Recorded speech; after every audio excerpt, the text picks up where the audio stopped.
Salve povo, aqui é o Zelota, de volta com mais um capítulo da nossa saga bizantina que está chegando na reta final. E no capítulo de hoje nós vamos ver como foi o reinado do João V. Ele que teve um reinado com muitos problemas que ele já herdou dos seus antecessores e também tinha os otomanos e um filho usurpador. Mas antes de eu contar a história dele para vocês, eu peço a todos que botem o like e compartilhem com os amigos que ajudem mais o canal a crescer e valorizam o meu trabalho. Vocês que são novos, sejam muito bem-vindos. Eu trago muito conteúdo de antiguidade e essa é a saga bizantina onde eu conto a história de todos os imperadores e usurpadores bizantinos. Por isso eu recomendo que vocês assistam aos vídeos anteriores para entender melhor a história. Ou vocês podem assistir a qualquer outro dos conteúdos que estão lá na videoteca do Zelota, com várias sagas e mini-sagas com povos do Ocidente, Oriente, África e Ásia. Me sigam no Instagram, Zelota, para vocês ficarem sabendo das novidades do canal, participar das enquetes e também vocês podem assistir ao Curta com o Zelota na nossa área de membros, que é só vocês clicarem no botão azul aí embaixo na tela ou no link na descrição e fazer parte do acampamento Zelota. Vídeos às quartas às 20 horas com os especiais, nos sábados às 17 horas com a saga bizantina, sempre com a metodologia nada ortodoxa, com muitas imagens, muito conteúdo sem enrolação. Vamos para a história do João V. Bom, João V, que era o João Paleólogo, ele que reinou de 1341 a 1376. Bom, esse período está contando, na verdade, desde que ele assumiu o trono com 9 anos de idade, quando ele tendo aquele período da regência da mãe dele, Ana de Saboia, até o ano de 1376, que é o ano em que ele é destronado, né? Depois ele vai ficar, aí ele retorna ao trono e fica até 1391. Mas tem muita coisa que vai ver até chegar lá. Bom, o João Paleólogo nasceu em 18 de junho de 1332, filho do Andrônico III, um legítimo imperador, e a Ana de Saboia. Bom, então vamos ver esse primeiro período aí do reinado solo dele, que foi de 1354, após a queda do João VI, até 1376, quando ele mesmo foi destronado. Bom, o João VI abdicou do trono e foi viver aquela sua vida monástica. Como eu falei no vídeo anterior, ele ainda passou mais 30 anos ainda vivo após ele ter sido retirado do trono. Só que aquela guerra civil não acabou. Porque o filho do João VI, o Mateus Cantacuzeno, ele não abriu mão da cidade de Adrianópolis, cidade importante que ele estava governando lá, né, foi colocado pelo João Cantacuzeno. E aí o conflito acabou durando até 1357, quando os dois chegaram a um acordo, e aí o Mateus ficou com a província de Moreia, que era lá no Peloponeso, e acabou se tornando um reduto dos Cantacuzenos. E nesse acordo, João Paleólogo fica como o imperador legítimo. Bom, aproveitando aí, eu vou colocar o mapa para vocês de como era o Império Bizantino antes dessas guerras civis que a gente viu nos vídeos anteriores. Então essa era a configuração do Império Bizantino antes das guerras civis. Bom, e agora eu vou mostrar para vocês o mapa de como ficou o Império Bizantino após as guerras civis, para vocês verem o estrago que essas guerras fizeram para Bizâncio. Bom, o Império Bizantino ele ficou reduzido apenas à província da Trácia com a capital Constantinopla. Além das ilhas, ficavam no norte do Mar Egeu, que eram as ilhas de Lemos, Ibros, Tassos, Tenedos e Samotrácia. Além da cidade de Tessalônica, né, que acabou ficando isolada com aquela presença dos sérvios. E a província do Peloponeso, que acabou sendo cedida aos Cantacuzenos. Bom, vocês viram o estrago que foi essa guerra civil para Bizâncio.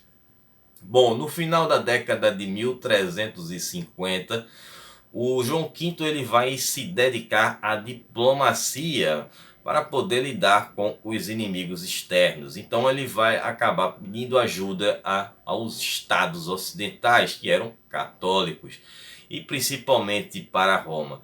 Então ele vai tentar organizar ou vamos pedir ajuda para fazer uma nova cruzada, e seria para libertar o Império Bizantino dessa ameaça turca, né, dos otomanos. Então ele estava disposto a tudo para conseguir fazer essa cruzada e obter essa ajuda.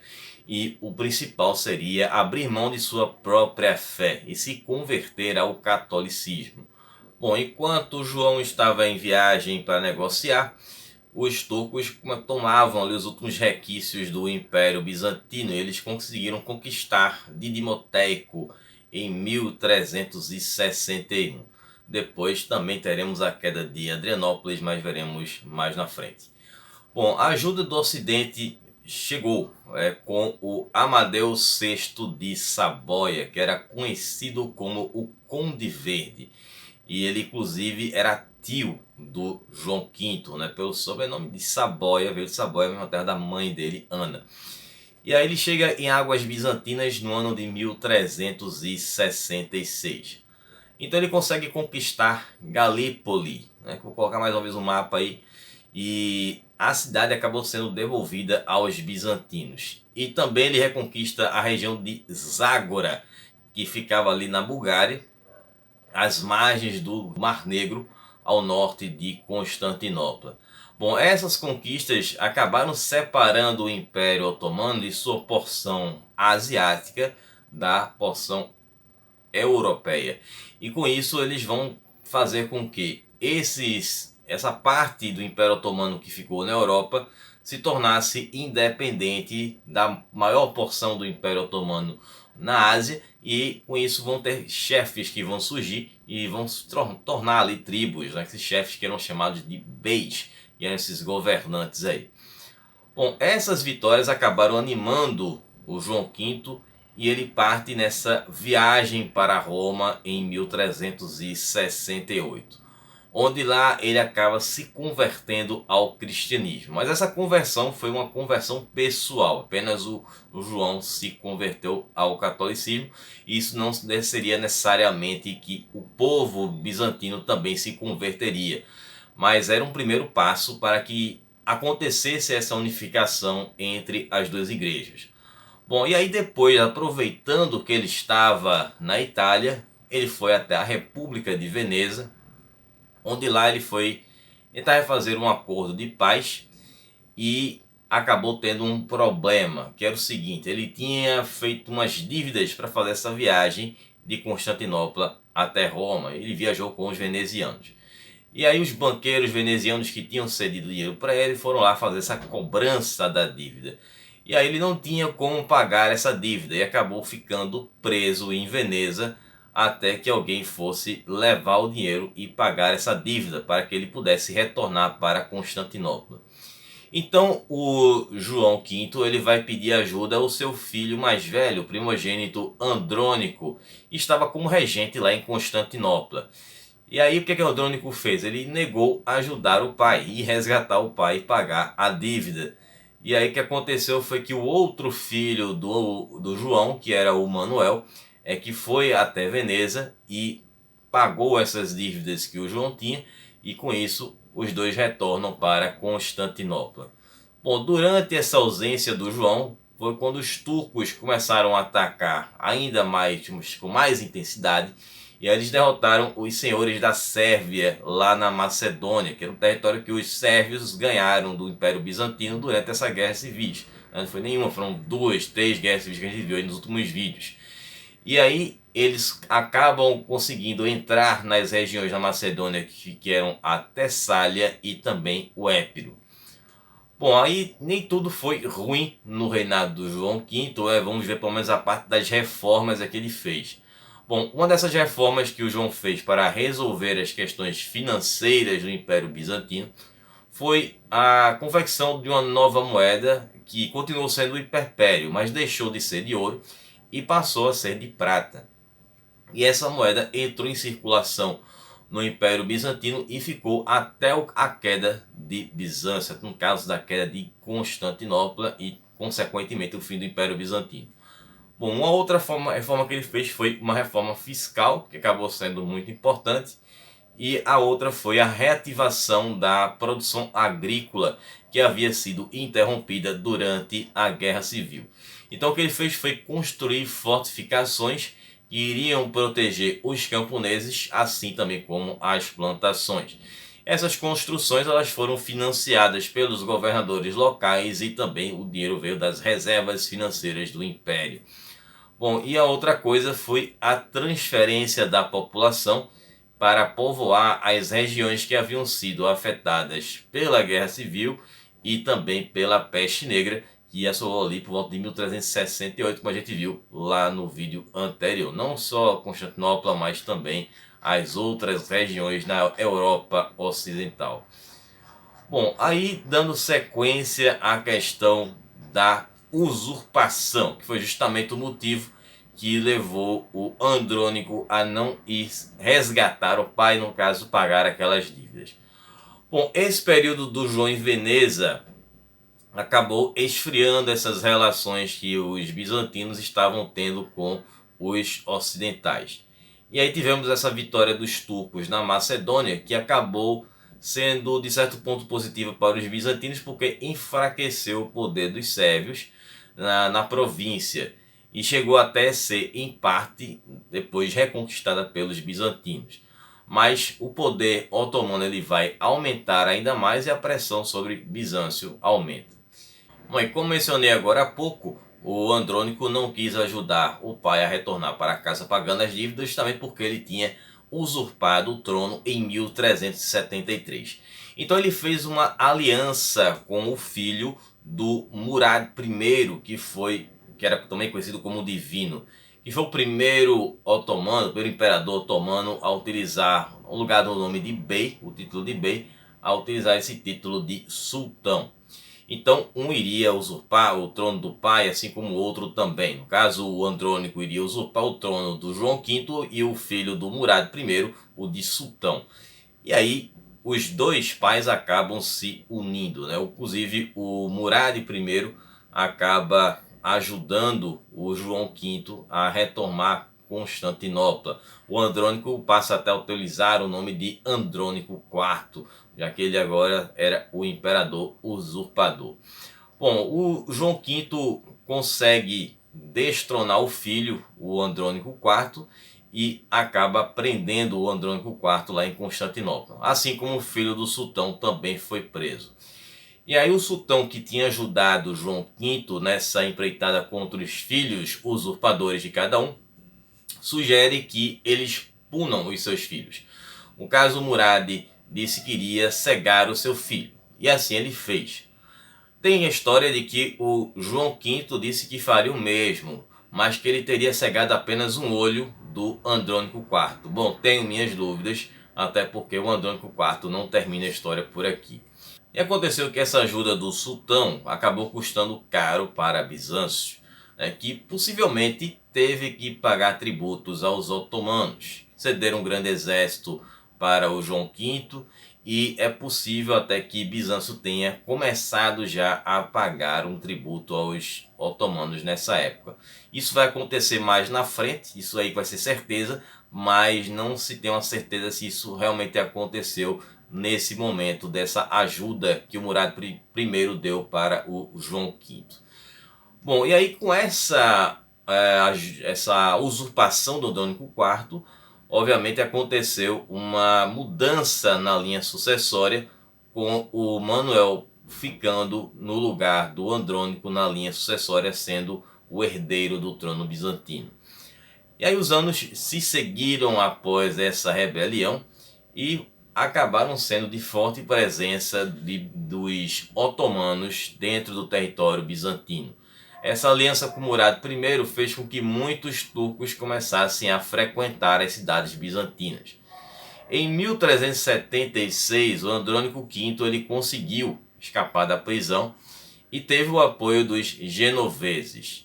E o próprio Murad I, que queria ver o circo pegar fogo, ou seja, queria ver o Império Bizantino enfraquecido. E aí o João V foi mais uma vez destronado e colocado em uma prisão em Constantinopla.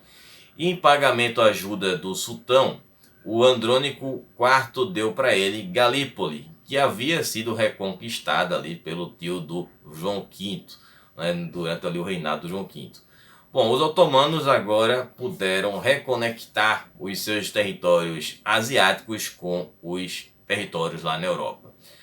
Bom, e agora, como vassalo do sultão, o Andrônico IV teve que participar das campanhas que os otomanos fizeram lá na Ásia Menor contra os seus rivais. Bom, já com relação aos genoveses, o Andrônico ele cedeu as ilhas de Tenedos, onde ficava localizada lá no Estreito de Dardanelos e era um local estrategicamente muito bom para o comércio. O que vai gerar a revolta dos venezianos, que vão protestar contra esse aumento do poder dos genoveses, e aí vai ter um início entre as duas repúblicas italianas, que vai ser conhecida como a Guerra Chioggia. E aí no ano de 1379, o João V conseguiu escapar do seu cárcere com a ajuda dos venezianos e dos turcos, que mudaram de lado novamente. E aí ele conseguiu derrotar o Andrônico IV, que se refugiou em uma colônia genovesa que ficava do outro lado de Constantinopla. E aí pai e filho lutaram pelo trono por 2 anos, até o ano de 1381, quando os dois entraram em um acordo que foi mediado pelos genoveses. Bom, nesse acordo o João mudou a ordem de sucessão novamente, colocando o Andrônico como próximo da linha de sucessão e deu o governo de Celíbria para ele, que era uma faixa costeira que ficava no sul de Constantinopla. Bom, quem não gostou nada desse desfecho foi o Manuel, que perdeu o status de co-imperador e sucessor. E aí ele deixou secretamente Constantinopla e voltou para Tessalônica. E lá ele se proclamou imperador independente e passou a ser chamado de Manuel II. Em 1382, Gênova e Veneza fizeram as pazes em Turim. E aí deixaram a ilha de Tenedos. Chegaram a um acordo em deportar a população que estava lá e destruir as fortificações que foram construídas. E depois a confusão de quem era agora proprietário daquela ilha ficou para os bizantinos e os venezianos. Essa disputa vai se arrastar até o século XV. Bom, aí tivemos os anos finais de 1381 até 1392. O Manuel II ele era contra essa relação próxima com os otomanos. E aí ele começou a atacar aqueles otomanos que estavam na Macedônia. Como ele estava em Tessalônica, estava agora cercado pelos otomanos. E as primeiras ações foram de grande sucesso para o Manuel e o exército bizantino, com vitórias muito importantes que foram bastante celebradas pelos apoiadores do Manuel. Porém, o sucesso durou pouco e em seguida foi um grande desastre, e os otomanos conseguiram ocupar toda a Macedônia e sitiaram Tessalônica. O Manuel acabou sendo derrotado em 1387 e a segunda maior cidade bizantina caiu nas mãos de Murad I. E aí o ímpeto dos otomanos continuou forte lá nos Balcãs e o próximo alvo era o Reino da Sérvia. E aí aconteceu uma grande batalha, que foi a Batalha de Kosovo, em 1389. Essa batalha foi tão dura que custou a vida dos dois soberanos, tanto do Murad I como do príncipe sérvio Lázaro da Sérvia. Bom, essa guerra, mesmo com o falecimento do Murad I, foi altamente vantajosa para os otomanos, que tornaram os sérvios também os seus vassalos. Bom, enquanto isso, em Bizâncio, a guerra em família continuava. Em 1385, o Andrônico IV atacou as terras do João V. E aí, durante essa guerra, o Andrônico IV acabou perdendo a vida, mas a ambição e a rebeldia continuaram, só que agora com o filho dele, que era o João, que passou a se chamar João VII, dando essa continuidade à guerra contra o avô. E novamente contou com a ajuda dos turcos e dos genoveses, que tinham o objetivo de tomar Constantinopla em 1390 e ter um imperador ali vassalo e fantoche, E claro, eles queriam ali ver o circo pegar fogo. Então, mais uma vez, o João V tinha que lutar contra um de seus descendentes, dessa vez o neto, que tinha ali o apoio dos turcos, que deram esse apoio financeiro e militar. E os só tinham a ganhar com esse enfraquecimento de Bizâncio. Então, mais uma vez, veio o socorro do Manuel. O Manuel II veio em socorro ao pai, com uma frota bizantina, veio também com o apoio dos venezianos e alguns cavaleiros de Rhodes. E ele conseguiu chegar em Constantinopla e derrotar o sobrinho, o João VII, e assegurar o trono do pai dele. O Manuel II acabou recuperando o posto de herdeiro do trono e o João VII acabou retornando para Selímbria, que era o território onde ele estava vivendo lá com o pai dele, Andrônico IV, mas mesmo assim mantendo o apoio dos otomanos, que guardariam ele para uma outra ocasião mais na frente. Bom, nos últimos meses de vida do João V, ele teve que ver o filho dele, o Manuel, acompanhar o novo sultão, que era o Bejazeto I, nas campanhas que aconteceram lá na Ásia Menor, como parte daquele acordo de não ofensividade dos otomanos para cima dos bizantinos.